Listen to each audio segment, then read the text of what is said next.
Got some families that we're about to meet that are holding out hope in regards to being able to find their loved ones. Daniel Robinson went missing 4 months ago. This is the last photo his family has of him. He's a 24-year-old geologist, last seen leaving his job site in Buckeye, Arizona. His overturned Jeep and belongings were found in a nearby ravine. David and Melissa need our help. We wanted to give you an opportunity to tell us about your son, Daniel. I had a moment when you showed me his picture. Yeah. Just looking at him, it's so difficult. You want to talk to him, you want to hug him. Daniel is my hero. Just reading his text, telling me how he feels about me. Leaving the very last message on June the 21st, telling me how he loves me. Hey, Mama. I just wanted to see how you're doing. I just wanted to let you know I love you. And, yeah, we could talk later. All right, bye. Oh, wow. And that was the last time that you heard from him? Yeah. David, when was it that you guys decided that something was not right? On June 23rd, I received a phone call from my daughter. She alerted me that one of the co-workers came by and was searching for Daniel. We weren't getting any answers to his phone. They said he was last seen at his job site roughly 9 o'clock that morning. And I just knew immediately that things wasn't right because Daniel, he would never, ever not answer his phone, first of all. And the second thing is not tell us where he was going. Right. I think that's really important because the idea of patterns, I'm really big on that, even with my children. What David is basically saying is that a pattern was broken. And so he saw immediately that this is out of character. Right. Something is wrong.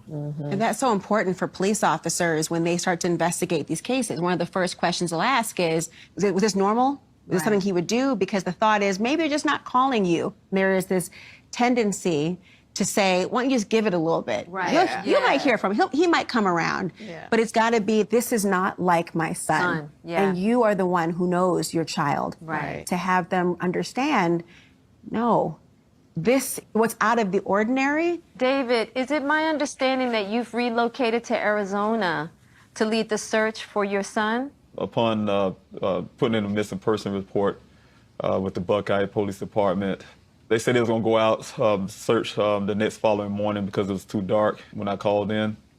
And once that morning came and they canceled and alerted me that being that my son is grown, he's an adult, he's allowed to leave. When I heard that, that was unacceptable to me, so I grabbed everything I could and I just started driving. I made it out here and I've been here since June the 26th. Got it. Searching for my son. We're gonna find Daniel. Was it difficult to get the police to just take seriously that Daniel was missing? Yes, even from the first day, we know our son, and it's very out of character. Things didn't add up. It was very difficult just to even get movement. They did a first search for my son, which was 3 days later. I haven't gotten any support from the police department. I mean, nothing. We have been fortunate to get our own cadaver dogs and search dogs, even the aircraft, drones. We've been on it. The searches, full of volunteers. The difficulty has been getting media attention. And I stayed up many nights, emailing, texting, calling, visiting, whatever it took, just to get something going. It lasted for 3 months, 3 hard months. David, you actually hired your own investigator, right? You're saying the word we, but this does not include the police. You've had to do this independently, right?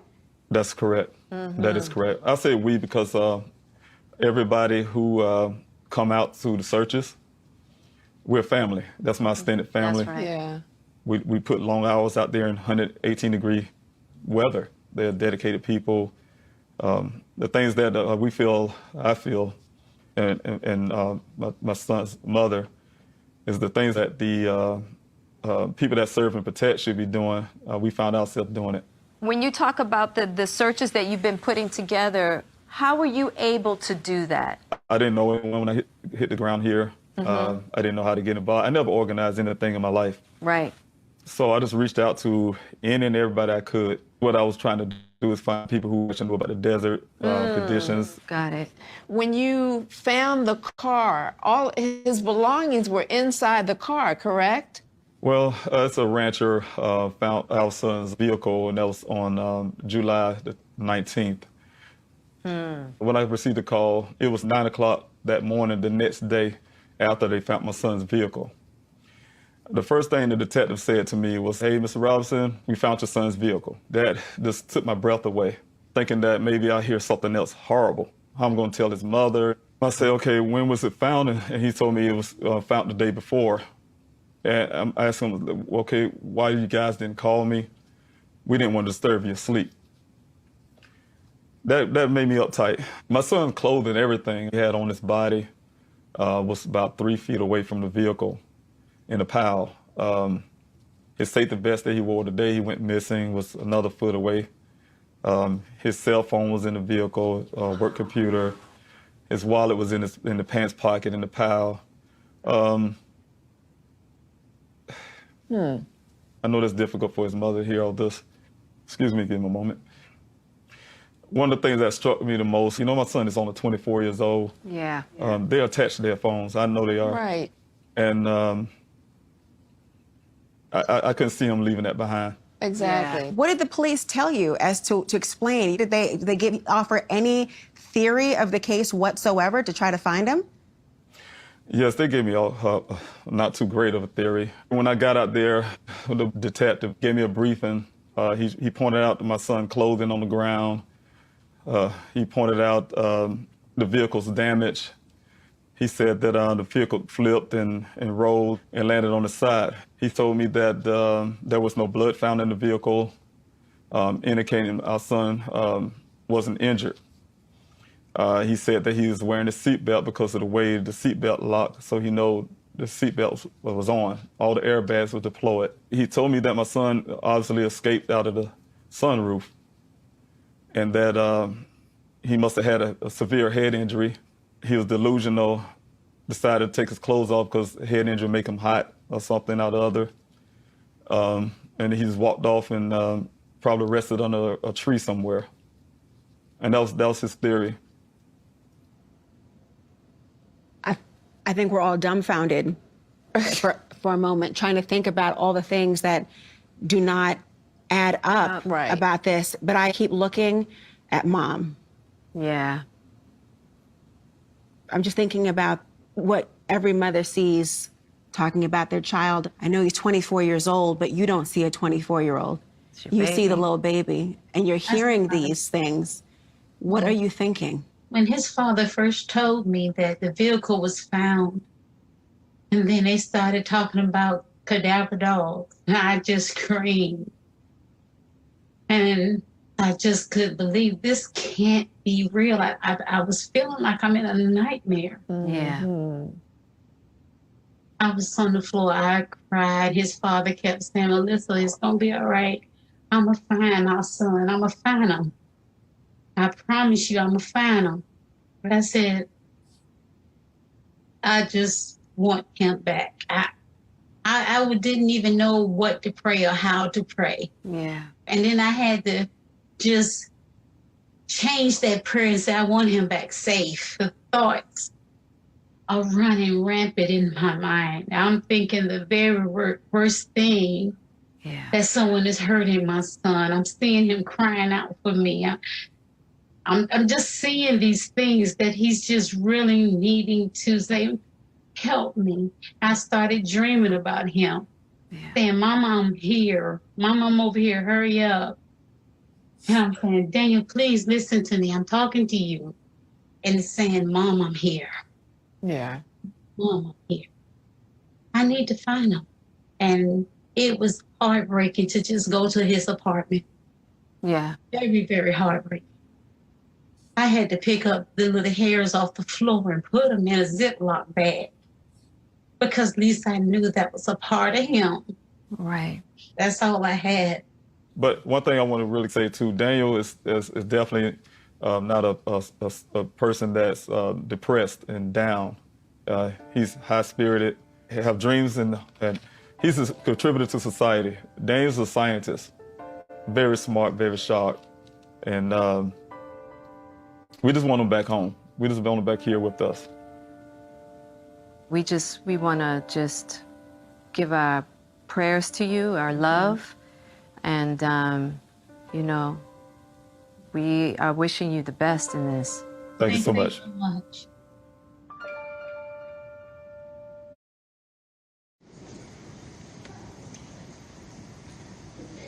My name is Daniel Robinson. I attend AC Flora, and I'm planning to major in geology at the College of Charleston.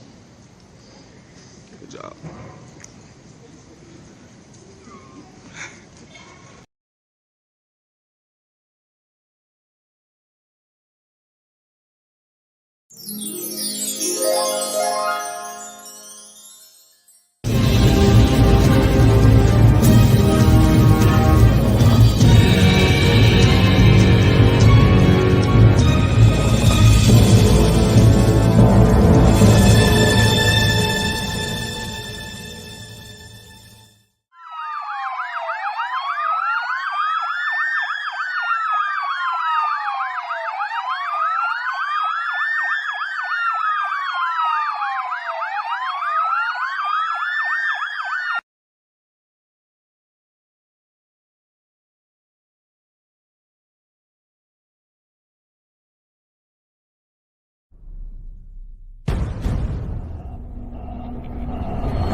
When the lights and camera turn off, I will be here. When the interest and conversation fade, I will be here. When there's no one around, a father will do anything it takes to be there for his son, to protect his family.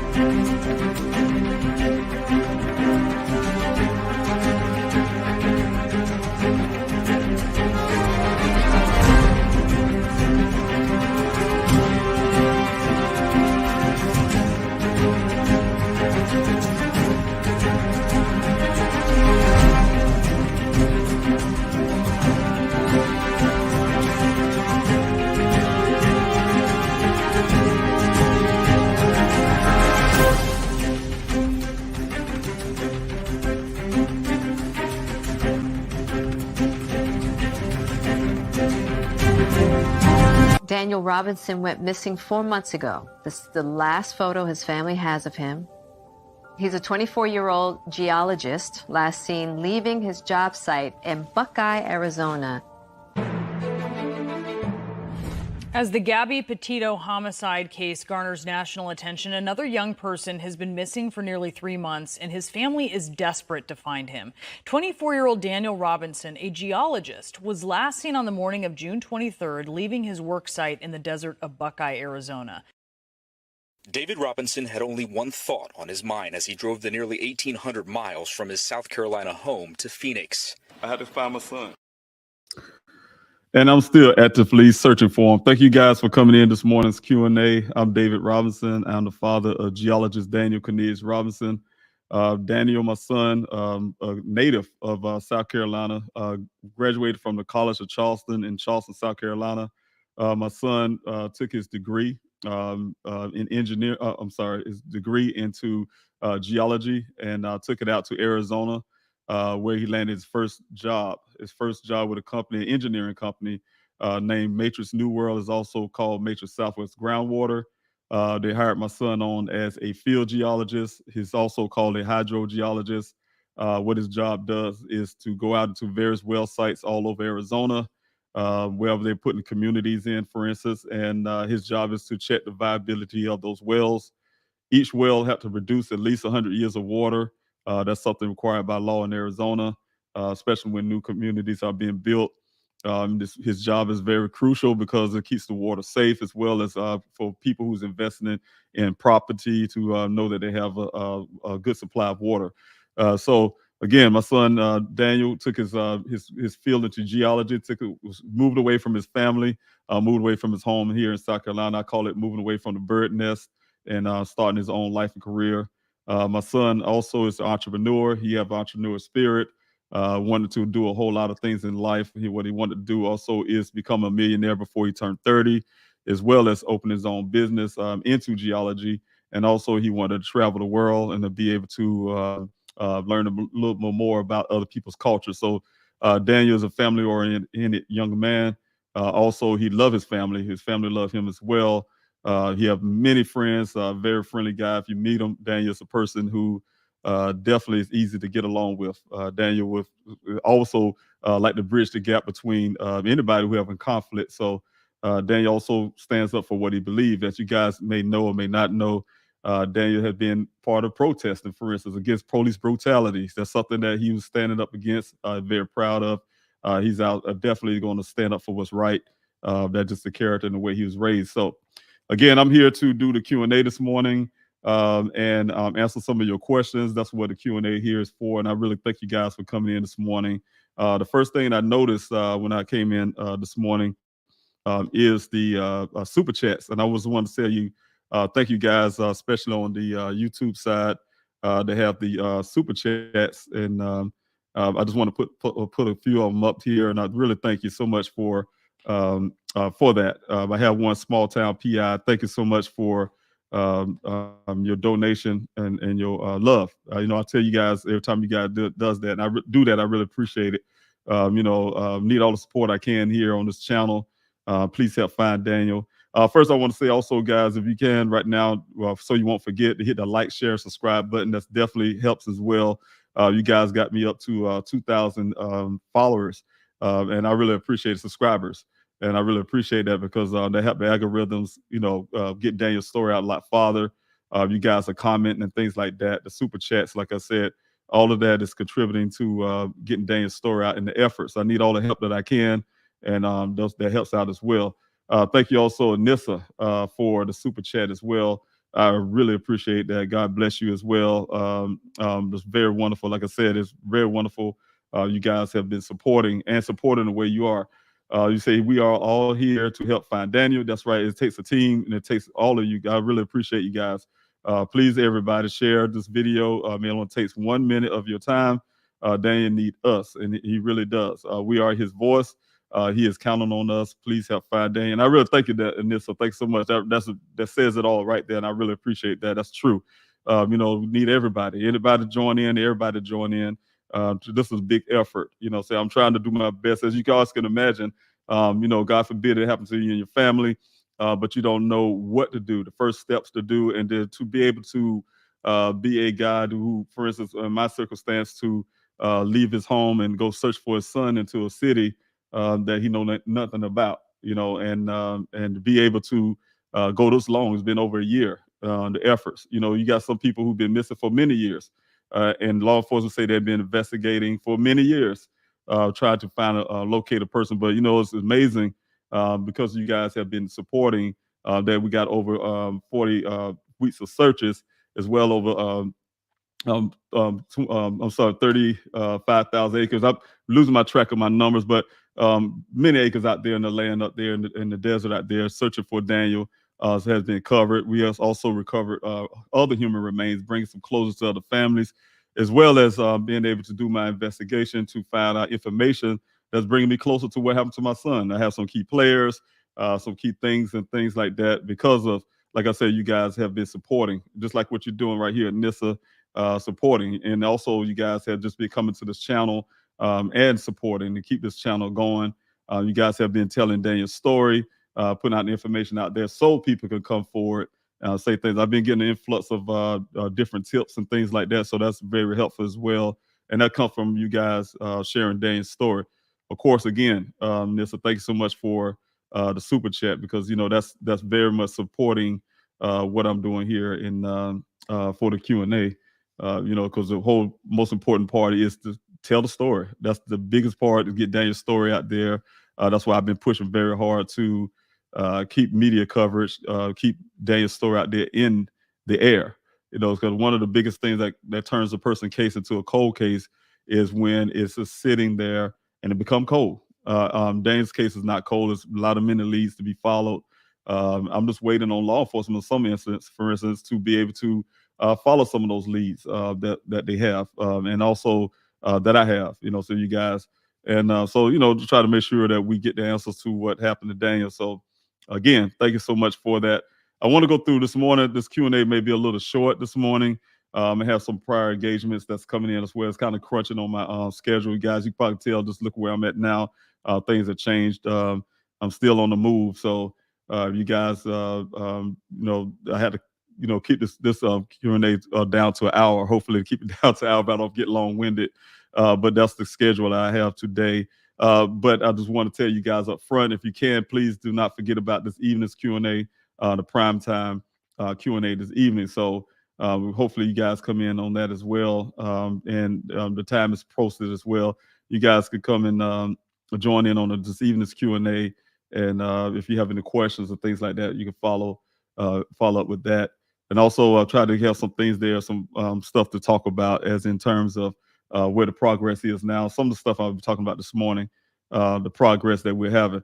Also, I wanted to also give all of you at the start of something I did again one time in the past, as in an invite. I don't know if you guys can see this, but I will be putting this in the chat section. If anybody want to come on the screen, just ask a few questions or something like that, you can feel free to do that as well. But I'm putting that in the chat right there. You guys can copy that. And if I see you come up on the screen in the green virtual green room, I can be able to let you in, and you can ask your questions. But In the meantime, I would like to go down the comment section and answer some questions this morning. I don't have a lot of content to share other than I wanted to talk about the plan of action, you guys. I need some of you guys to help me call to action. I want you guys to help me in some endeavors that I'm trying to do, and the help that you guys can do is your voice, and so I want to share that with you as well. But I'm putting that in the comment section. You guys can see it down in the comment section. That's the StreamYard invite for anybody who want to utilize that to possibly come on and want to answer some questions, ask some questions and things like that or whatever. So feel free to do that as well. Again, I just want to come down the comment section and tell you all thank you, first of all, for being here. I want to say thanks to a lot of people. Then when I get down to the question, I answer those questions as well. But if you have any questions, don't forget to put the capital letter Q there, the word question there, or some question marks or something. As I come down, I can actually see those, and I really appreciate it. Thank you also, Chunky Dior, for being here. Yes, we're going to bring Daniel home. I really appreciate you coming in from the Facebook side of things. Also, I want to tell Minnie, thanks so much for being here. Thank you for your prayers. Small Town PI, thank you for your super chat as well. Thanks so much for being here this morning and constantly supporting this YouTube channel. I really appreciate it. D-Love, thanks so much again for being here, supporting the channel as well. Thank you, PM. Oh, yes, that's right, PM channel. Yes, that's right. Thank you so much for being here as well. Thank you, Lois from North Carolina. Thanks for getting those flyers out as well. Requesting those flyers, getting them out in North Carolina. I really appreciate that. Thank you so much, Lois, for being here this morning. And also, I want to say one thing real quick, so I won't forget on this Q&A. Last week, I had the ambassador program, you guys, meeting for 5, and I can't tell you I had a lot going on, and I actually missed it. I actually missed it myself. So anybody who tried to get on last week and didn't get in contact with me, I want to apologize for that. It was a bit conflict. The schedule that threw me off, but I will be there tomorrow. So you guys want to come on for the Zoom on tomorrow, Thursday, you can do that as well. So. But like I said, I want to apologize for those who logged on and wasn't able to, get in contact with me. So if you want to try again tomorrow, I really appreciate that. Thank you, Lois, as well, for coming to one of those meetings. That's why I want you remind me of that. Also, thank you, Aussie. Thank you so much for being here this morning. Hello to you as well. Thank you, Shauna, for being here. Thank you for moderating as well, being here this morning, being the team. Thank you guys for being here. The team, thank you so much for being here. Tracy, thank you for being here as well from the YouTube side of things. I really appreciate it. Twistina, thank you for being here this morning. I really appreciate you guys. Specific Breeze, thank you for being here. Tea and Wildflower, thank you for being here as well. I really appreciate it. God bless you. I really appreciate it. God bless you. Also, thank you, Craig. Thank you so much for being here, sending strength from Australia. Thank you so much for that. I really appreciate it. Come on the YouTube side of things. I really appreciate it. I need all the support I can everywhere. And also you guys to point out, Craig here is from Australia. If you guys want to help, say you can always go to pleasehelpfinddaniel.com, all the ways you can help. Even if you live in Australia, there's some things you can do as well. Some people say, hey, because I live in Australia, can I call for instance, the police department and say, yes, you can. You can call, you can email, text, whatever thing you have to do, you can, even from abroad, because it's a big interest in Daniel's case. It's a national thing as well as I call it a world thing, because I had some people even from Russia and different countries to show support. So I just really want to thank everybody who's not in this country and is really supporting Giza K, not in this country, but she's really responsible in helping me get this YouTube channel off the ground. So that's another. So I want to say thank you for Craig for joining in and giving your support all the way from Australia. Thanks so much for that. Also, thank you, Larnell, for being here. Thank you for being a moderator as well as being a team player and being a team. And I really appreciate it. Thank you, sir, for being here this morning. You guys, don't forget to hit that like, share, subscribe button. I really appreciate it. That really will help. I see Tea and Wildflowers mentioned that as well, and this is the reason why. Just like she said, Tea and Wildflowers say here, great to see 2,000 subscribers. You guys got it there. You got this channel to 2,000 subscribers, And when you do that, that's definitely putting Daniel's story out a lot farther to get the algorithms going and, make this channel grow. So again, don't forget to hit that like, share, subscribe button. That definitely helps. You give a little comment, thumbs up or something, that also helps us all as well with the algorithm. So before you leave, I know some of you have to go to work and things like that. If you can hit that like, share, subscribe, like I said, make some type of comment, that helps as well. Thank you, Shauna, again for putting us up. Q&A is to answer your questions and concerns. Let Mr. Robinson clear up those false narratives that are out there. Put a Q, question, or question mark before your message. And that is very important, you guys. Saying that's one of the things is for sure, like Shauna was saying, there's some things out there that is incredible. You guys, you hear a lot. I hear a lot. Sometimes things come back to me and it's like really shocking. But that's the world. Saying if you was to the old thing, you put some people in the room and make a big circle and you whisper in the first person's ear and it goes around, that person whispering in the next person's ear until, by the time you get down around the room to say exactly what I said, for instance, the story will change, So that's the way things are. Of course, when they get in the air, it start moving around. But if you guys want to know something special directly about me or my family, those type things, just ask us and ask me, and I can give you those answers. Some of the things that I do know that's not part of the public, and I get it, and I really, really enjoy that, having people that support Daniel, they're supporting Daniel. And but sometimes people do their own investigation as well. I'm doing my investigation, they're doing their investigation as well. And sometimes they not have some of the information that I'm privy to. So sometimes I look at that, and that's some of the reasons why some of the errors come in. You have very sharp people out there, very smart. They put things together and actually make a lot of sense. But at the end of the day, whenever you don't have enough information, sometimes that's what the problems come in at. But thank you so much, Pacific Breeze. I really appreciate it. Good morning to you as well. Let's see who else I got here. Let's see here. Like I say, you guys have any questions? I do have a question for Pacific Breeze. You guys have any questions? Please, by all means, have them. Just like Pacific Breeze, put the question marks there, the word question before your question, or a capital letter Q or something like that, and I can see them when I come down. Thank you, Pacific Breeze, for your question. Did Daniel ever abruptly leave work before? Not that I know of. That was never in the reporting of that. I haven't heard the coworkers or his job or anybody. His boss, and I have many meetings with them.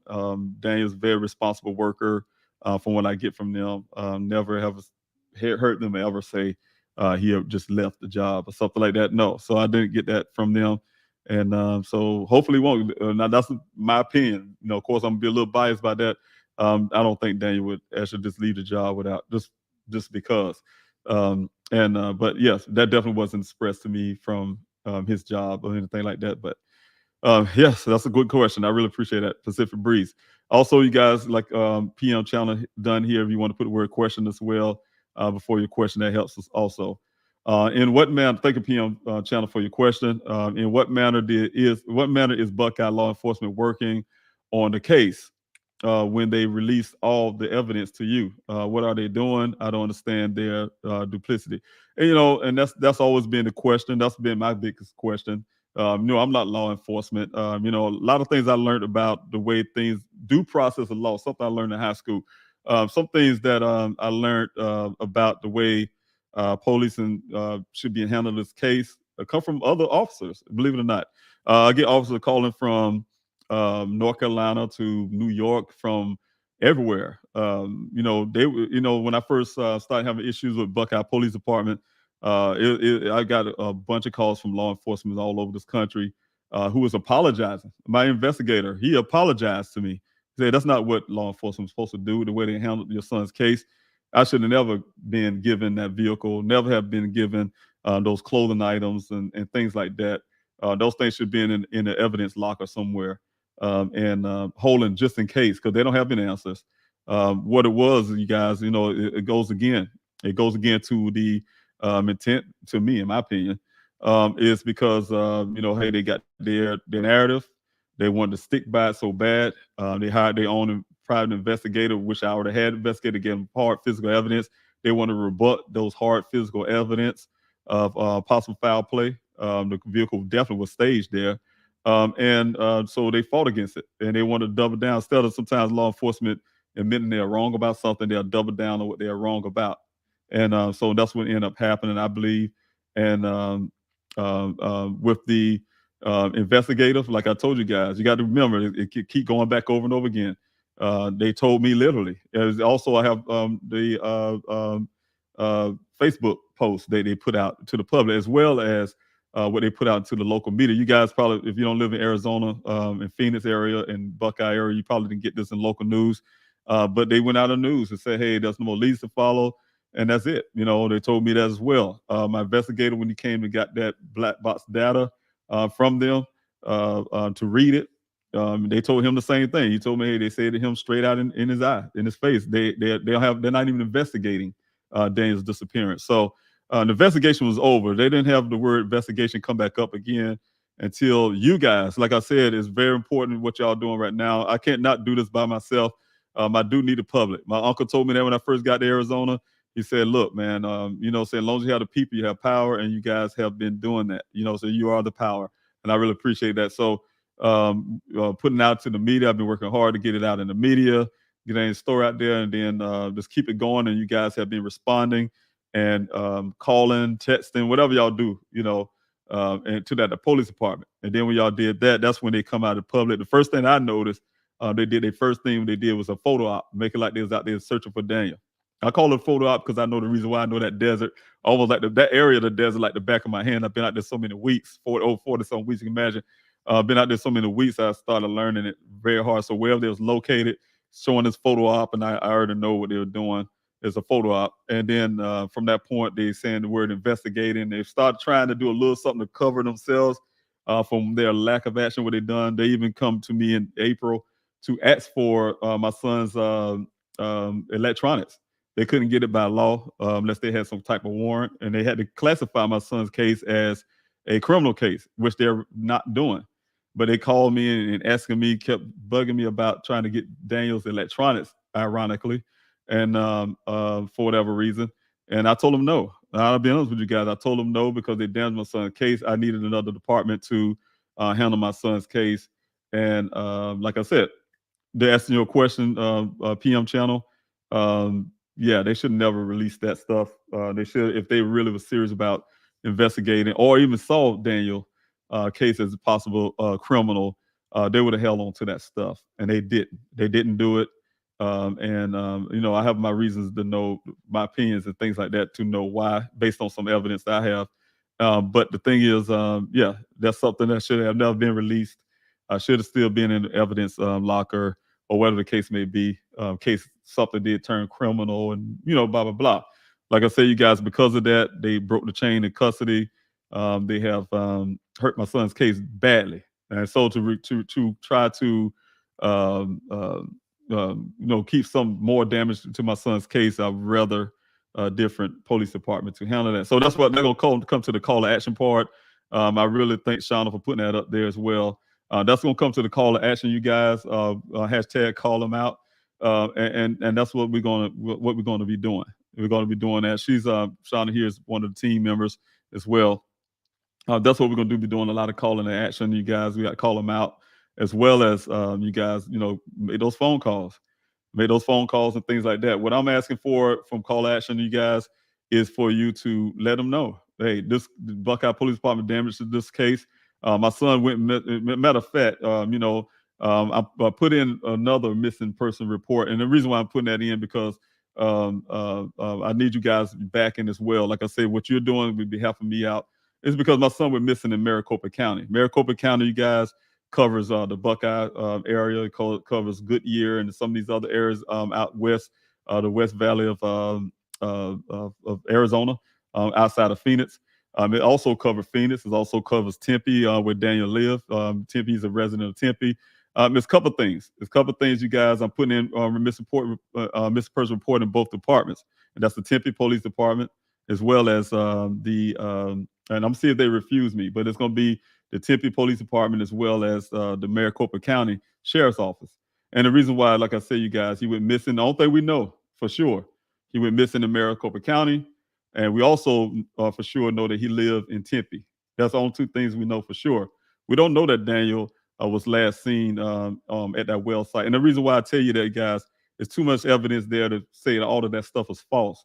First of all, you guys, the story, if you listen to the guy's story, it's 1 mile west, 2 miles north, that do not lead you to the well site that they kept telling me a whole year, misleading me to the location of that well site, first of all. And I was telling you guys that. The second thing is his story changed. You guys, I'd say it all the time on the Q&A, this guy's stories changed more than the person changed a baby's diaper.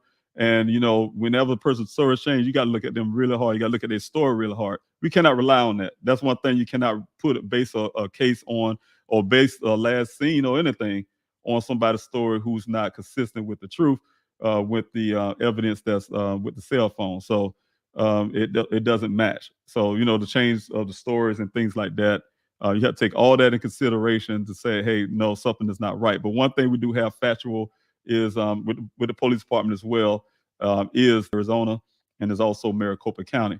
The other thing is also the vehicles found on federal land. We know they was staged there. So we do know that's a possibility of foul play. Of course, being staged there, I say foul play, the clothing on the ground that we don't even really identify as Daniel's. If family say we don't know that that's his clothes or not, we can't identify it, then that's something that the law enforcement should have been looking into. The things that I found in the well, the same well that he was last seen, well, actually supposed to be missing. I found some things that's very suspicious down in that well that even forensic expert was looking at it with me to try to say is worthy. They didn't want to be specific, but they say it's worthy of looking into it farther, because that do looks like certain things that I think is as well. So there's a lot of things. So my call to action to you guys, continue from last week. The other Q&A is that you guys, please, by all means, go out there and do your thing. Do your thing, what you always have been doing for a whole year. Those things have helped me go forward. They're doing an investigation on my own. You guys have been moving forward. I didn't have law enforcement backing on anything. Law enforcement will come out to my searches.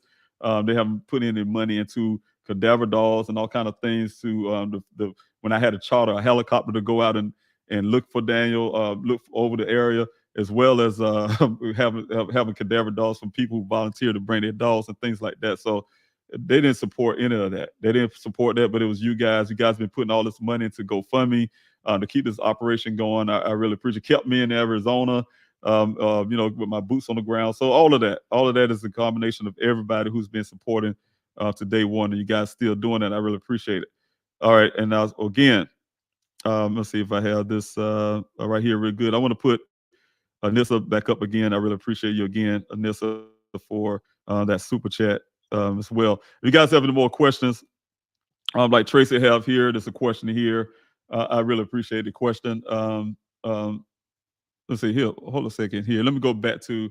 I'm coming back to your question. I'm going back to the super chat because I want to read that. Thank you, Anissa, for the super chat. I really appreciate that. That's wonderful of you. Very heartfelt. I really appreciate that constant support. I really appreciate that. And I'll say to all the law enforcement members watching this video, stop watching and do your job. And that's true. We are only, and sometimes I think sometimes they watch to see what I say. One of the biggest things is I noticed it was in the summer. I said something on the Q&A. Oh, yes, I was given a promise by the Buckeye Police Department of video footage that was out. They kept saying they had this video footage of Daniel pumping his gas at this pump, right, to match that. If something happened at that gas station, that he pumped his gas at this station. They told me video. I've been doing video since they told me the story, but all of a sudden that video changed to just like they did for the Waffle House, changed to these pictures, right? And so I'm on the Q&A and I was talking about that, right? Saying, this guy said 3 months ago he's gonna give me a copy of that stuff. I haven't gotten it yet. Where's the copy? Blah blah blah, right? And I'm not lying to you guys. I was joke you around on that. Right after the Q&A that night, probably almost, I want to say it's about near the stroke of midnight, the Buckeye Police Department sent me the pictures that I've been asking for 3 months.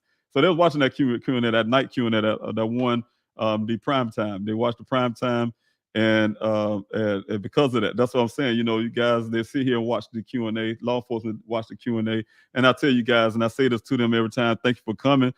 Please, by all means, put your name up there. Don't put no false name. Put your name up there and ask your questions. If you have any questions for me, or matter of fact, they have my phone number. They can call me. But if they have anything they want to say, they're welcome to say something on this Q&A as well. But anyway, to all the law enforcement members watching this video, stop watching and do your job. We are only getting stronger in numbers. We are, and we will not go away. And I really appreciate it. And that gave me a source of strength right there, just by you saying that. It's very hard, you guys. It's very hard to imagine over a year. I was talking to my best friend yesterday. We're talking about how, over a year, he known me for years. We knew each other since we were like teenagers, we were little kids.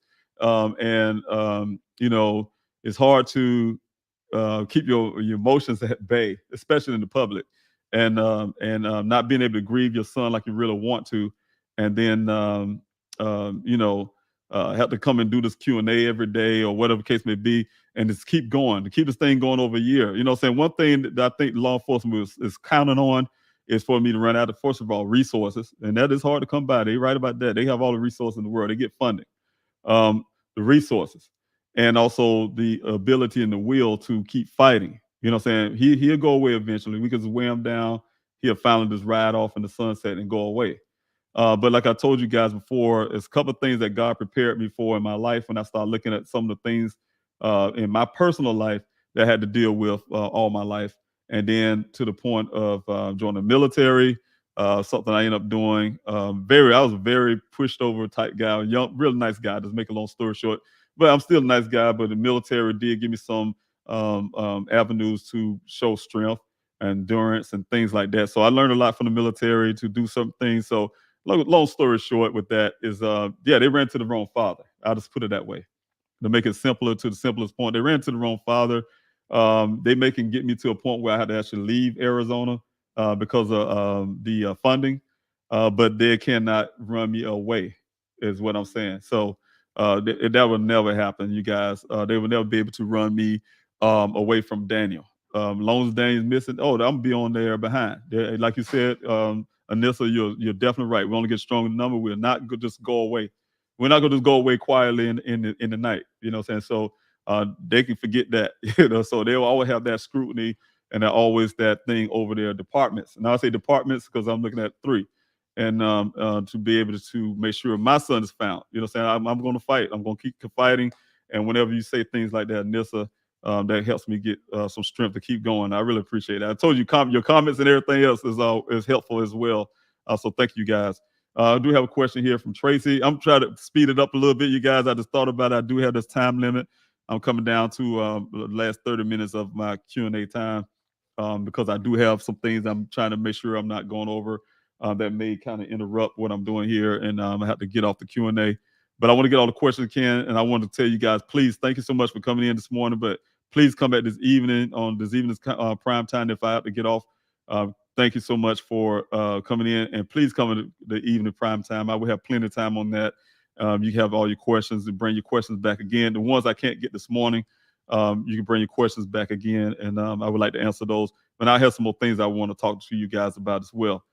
Question from Tracy: have all the outbuildings been searched at Pioneer Landscaping as well? One thing about Pioneer Landscaping Company going down that wagon down the Hassayampa River. My experience with them was very not good. I put it that way. I would say very tragically not good. But the point is, when you get close to the area, they own that Hassayampa River down in the area where they're at. They try to run you off. I had volunteers say they kind of come off on them in a kind of like a threatening manner. So I have never got to a point where I was able to, or had a reason to anyway, go into the Pioneer Landscaping Company and look around the buildings, their little sand dunes or whatever they got in the buildings and stuff. No, I have never done that. Never had a reason to at the time. Just thinking.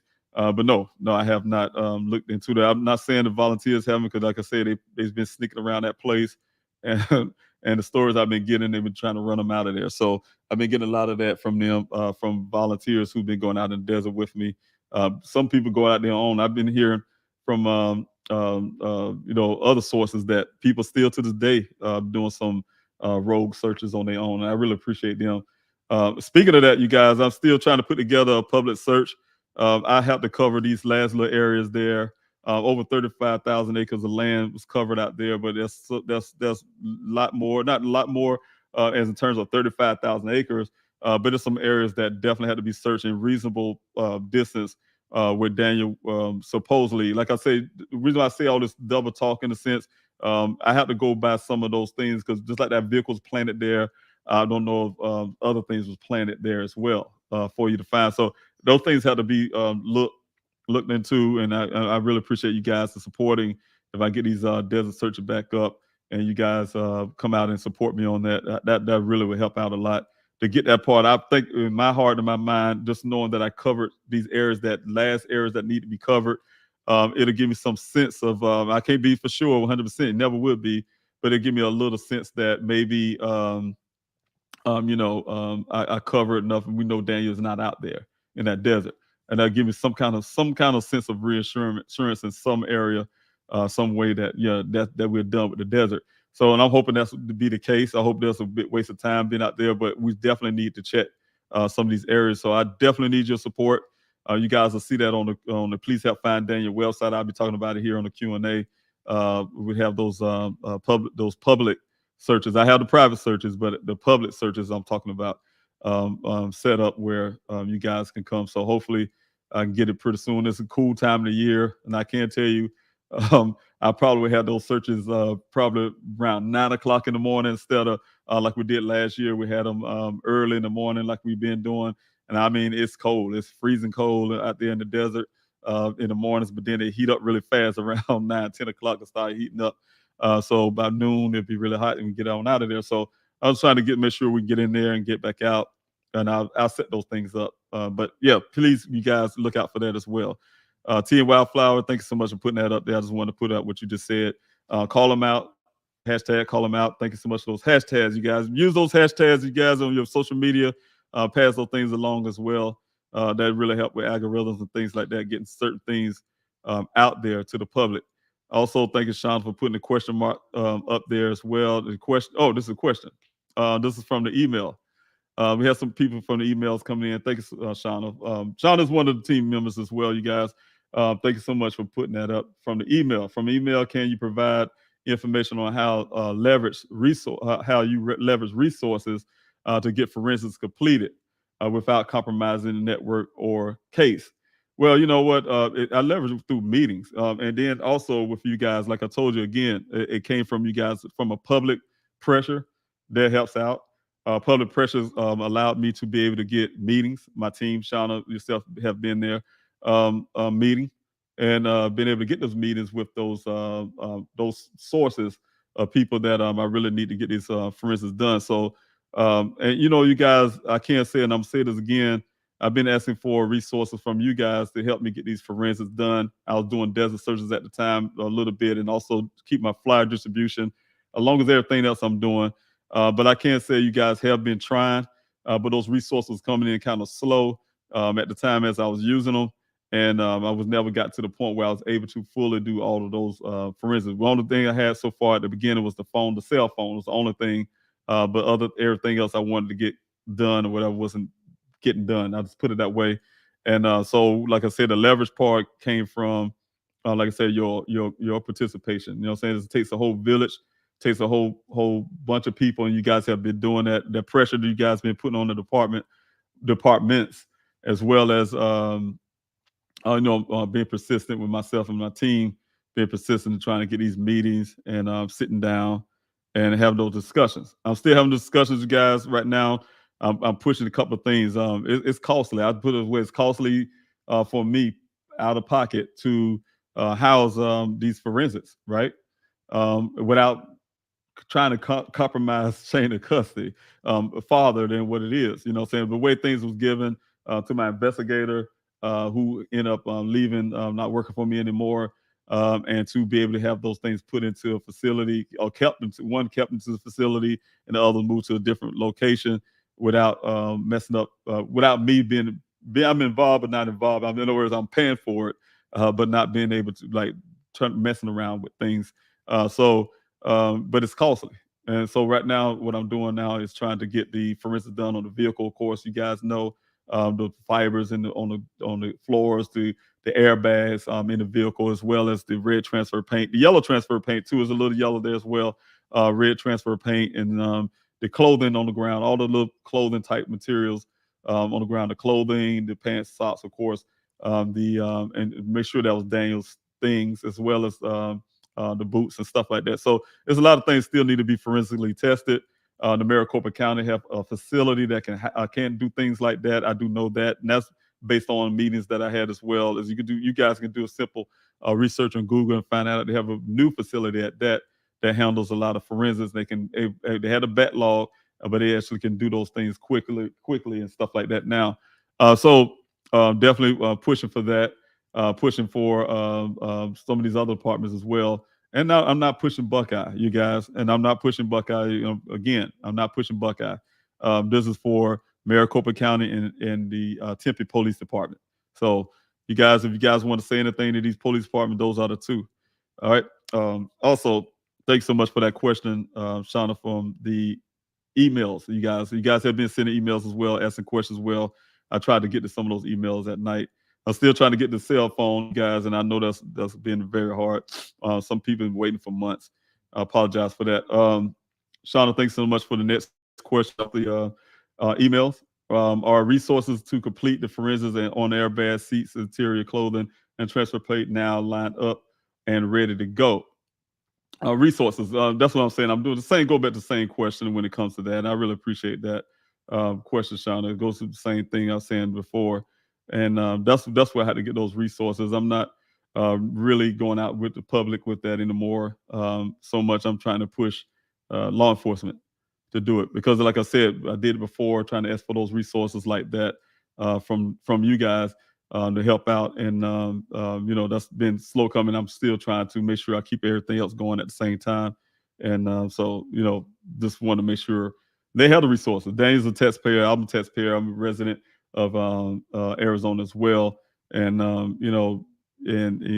those resources should be taken care of by them as well, by law enforcement. That's something I shouldn't have been doing myself. All right. Thank you, Shauna, for another question here. Continue from the email. I have you have the contents of the dirt cup in Daniel's upright vacuum been saved in the event some clues may have had from his apartment. And that's some of the things that I can say. Yeah, that's one thing my investigator. I'm going back to this again. I've expressed this to the Tempe Police Department, as well as also Maricopa County. And my attorney also mentioned it too as well, right? When we were talking to the mayor of Tempe. One of the things is there's nobody or anybody to say that Daniel didn't go back to his apartment, or somebody was in his apartment, or whatever the case may be. Nothing that happened at his apartment, right?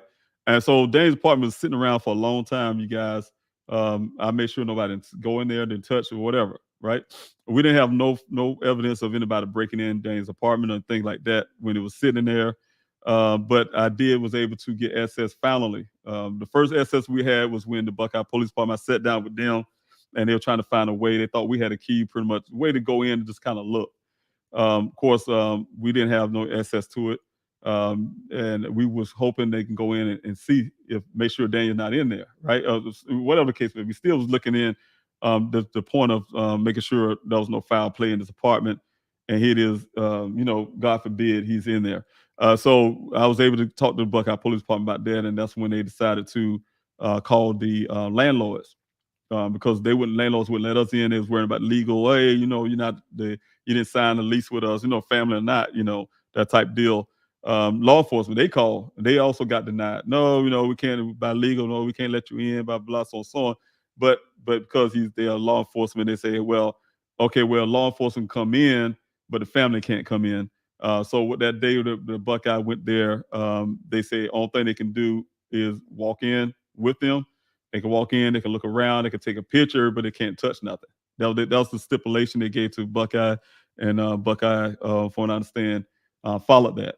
So that's why you guys saw when I had a picture of the apartment, some of those pictures come from that.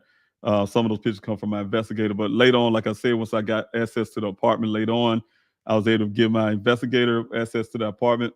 He went in and do his things, get his pictures, whatever he had to do. He gave me some feedback on that. I'm still waiting on a report from all of that, but he gave me some feedback, and the feedback he gave me was that the way I was looking at the apartment, very clean, very, like you said, like I told you guys, it wasn't messy. Only part was messy was his room. In my opinion, as a parent, I went to parent mode, like, man, he need to clean his room up, that type deal. So in my mind, it was messy. But when he looked at it, like you said, he saw something else. And there's some pictures, guys, I wasn't able to give to you guys, but definitely would suggest that somebody was looking for something. We don't know if it was Daniel or not, but somebody was looking for something, the way things would pull apart to try, like it was somebody was searching for something. And the other part is the vacuum cleaner. He pointed it out. That vacuum cleaner did stand out because the things were thrown on top of that vacuum cleaner that would suggest that he was actually vacuuming his floor, and while he was vacuuming his floor, he must have left his vacuum there not finished, left his vacuum there, and probably went to work or something. We don't know, but whoever came in after that point knocked all the stuff on top of the vacuum cleaner and the cord. So you could tell by that order. So from an investigative standpoint, he was suggesting, he was checking the windows and things, suggesting that somebody came in probably after the fact looking for something. And so those are the things I've been giving to the police department, Tempe expressly, because this happened in Tempe, department there, to look into that because it happened in their jurisdiction. And there's nothing with this man's story that's not fitting. There's nothing to say that nothing happened in Dane's apartment. Like I told you guys, there's some things. The only thing that's missing, I'm not going to be able to share that with you guys. There's some things that's that have to yet define that was part of this investigation as well. That would suggest that something possibly, but they need to look into that. That's what I'm saying. The whole point is they needed to look into that. That was expressed to them as well. And but yes, the vacuum cleaner, yeah, that definitely, they have the question, yeah, that's being preserved as well. They still can look into some of the stuff that was maybe into that vacuum cleaner. That's part of forensics, so they can be able to do that as well. All right, and let's see here who I got here. Maricopa County. Thanks, Shauna, for putting this information up, you guys. That's the link there, mso.org. You guys, you can find the phone number. I did this before. Let me see if I can do this again. I did this for last week. I only have 15 minutes left, you guys, so I'll be getting off it pretty soon, but I'm gonna try to squeeze in what I can here. But yeah, to share a screen real quick with you guys. I just want to show you this again. This is it right here, what Shauna put up here, the website itself.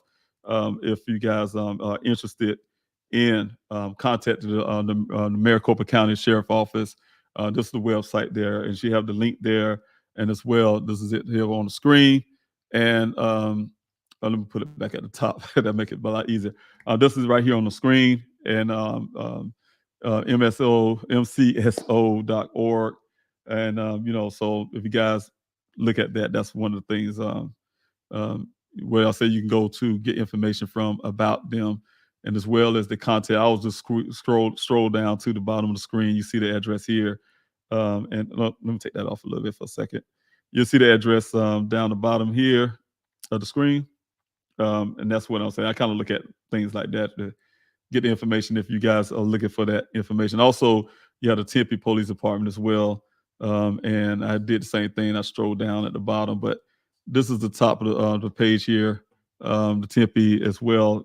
You see, that's the link there that she put there. Tempe.gov is their department, and so like I say, you can stroll down to the bottom and get the content information if you want it.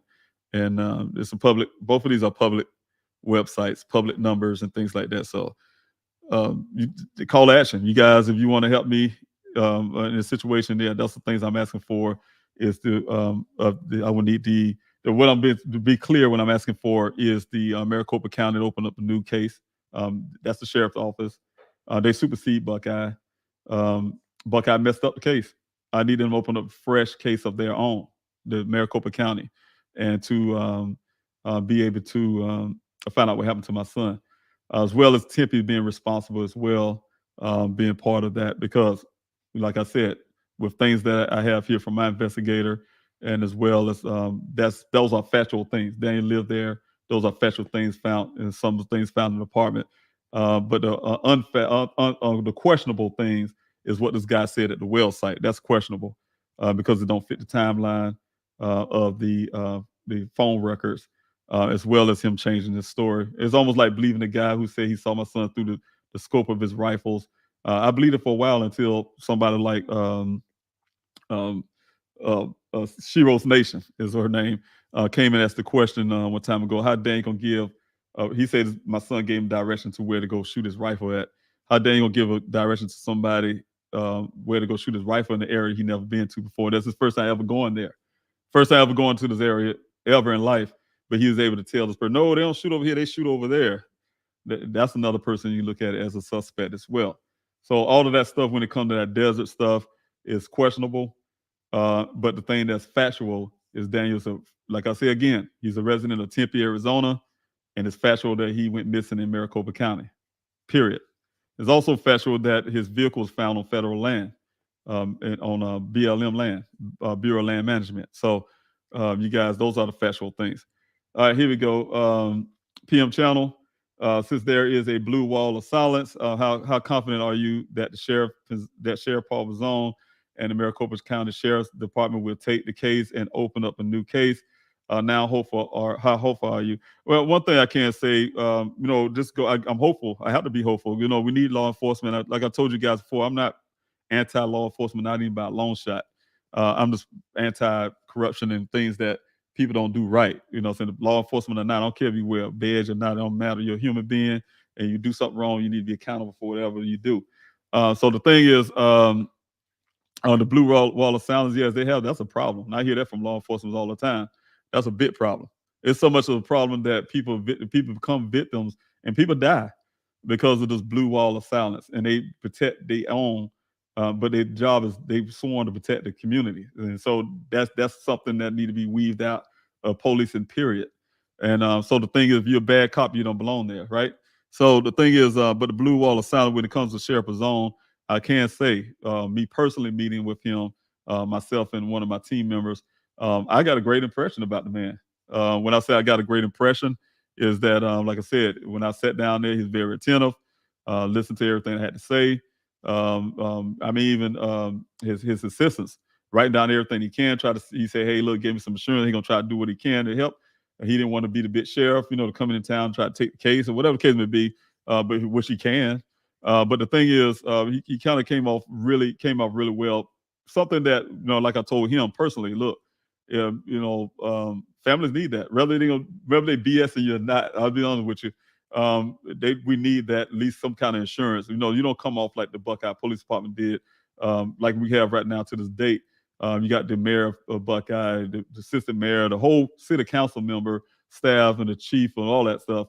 No one even came one time to say my condolences or sorry this happened to you, blah blah blah, whatever the case may be, directly to me. So those are the things. But Sheriff Zone, he literally after the meeting that we had, he literally pulled me to the side and expressed that, like I said, express his deepest feeling that any father going through that, how he felt a father shouldn't have to go through what I'm going through, me and my family going through. So that's why I'm saying his impression of him as a person seemed like he is a man of his word and things like that. So that's why I'm saying I'm having a little confidence there. I'm having a little slight non-confidence because of the way, like you said, that blue wall of silence. The blue's going to look out for the blue somehow. And so that's the one that gave me a little pause. But as in a character of person himself, yeah, that's my impression of him as a person. As the department, like I said, that blue wall type thing, I'm questioning about that.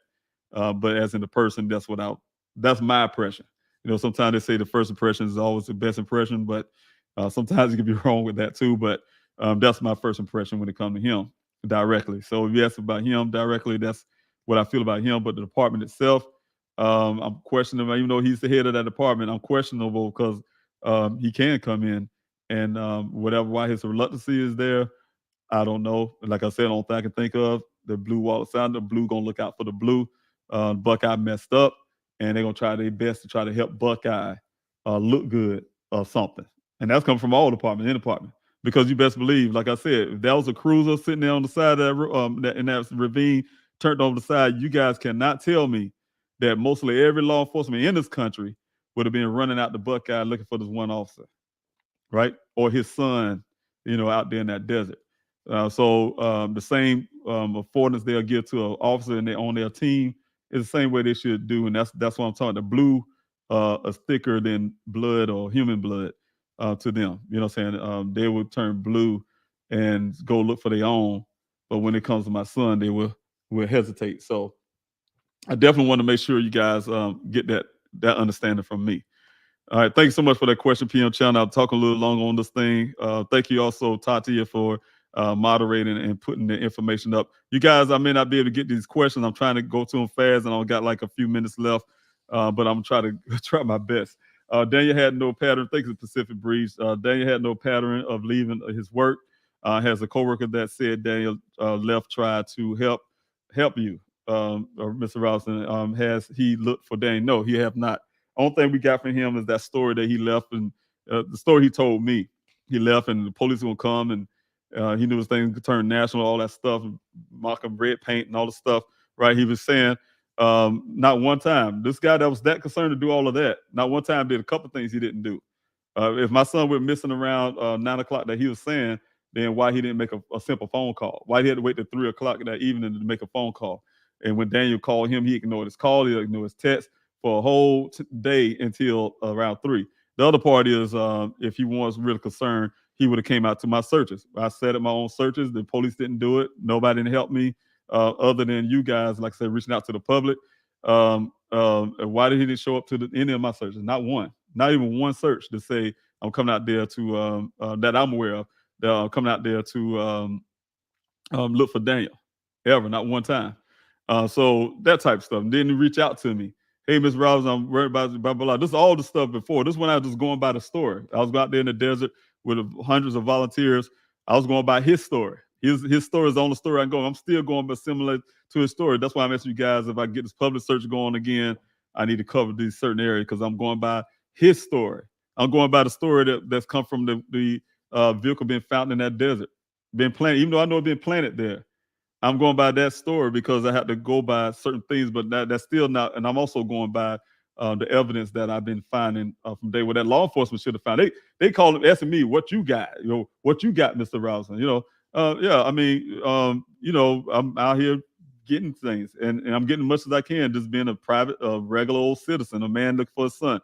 So I'm getting some foot forward, and you guys have constantly kept me in Arizona, constantly kept me in the fight, kept me in the fun, and keep me, going.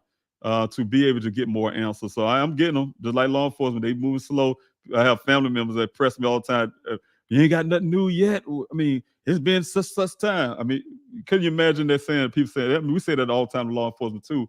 And I can say they have a whole department to work with them. I'm just one man. And it's amazing because of you guys to get the progress that I have gotten. Just being a person who's not law enforcement, who's not privy to certain places they can go legally and say, hey, look, I need this, or subpoena this, or get this. But I have different ways I can get subpoena power for law enforcement. I'm just trying my best to work with law enforcement on other law, not Buckeye, to do the right thing. And after that, I'm gonna have to go through a different avenue. Like I told you guys have been the support of the way you're doing it, and I'm doing some things in the background that would probably involve the courts and things like that. That's coming up pretty soon. So, but I need your backing to keep constantly putting that pressure on the police departments, all three. When I say all three, well, two, the Tipline Police Department as well as the sheriff office. So those two. All right. Let's see here. Anybody have any more questions? I will try to get one more in, and I had to get off here. Thank you, Small Town PI, and thank you for your donation as well. I really appreciate it. And also, everybody else who donated. Anissa, thank you so much for your donation as well. Question here. The day he went missing, he gave someone directions to shoot his rifle. And that guy hasn't been questioned. And the one thing about it, what happened is this guy was brought to me by my one-time search coordinator, right? And he came, they brought him to me, and he was like, hey, this guy said he's seen your son, but blah, so. And he said he's a law enforcement officer. He's a federal law enforcement officer. And I looked at him, and he had pulled his badge out and everything. Of course, I listened to his story, but then it seemed so weird to me. He didn't seem, his character, I'm not a real judge, try to judge people. You know what I'm saying? You'd be surprised he could be like an undercover guy or something. I don't know. But yeah, you guys, I had to really cut this Q&A, but I want to get into this small town, and that's the team to please remind me of this question. But I have something that's happening right now, and I have to get off the Q&A. But thank you guys for coming into this Q&A this morning. I really appreciate it, you guys supporting, and please come back this evening. I'm going to put it up as soon as I get off. I'm going to try to put up the next Q&A. And guys, if you have any questions that you didn't get this morning, please do that. I ran out of time, and I apologize, you guys, but I have to get off right now. Thank you so much, and I'll see y'all this evening. God bless you. All right, thank you so much for, like I said, your support.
A year ago, we launched a series here on News Nation focusing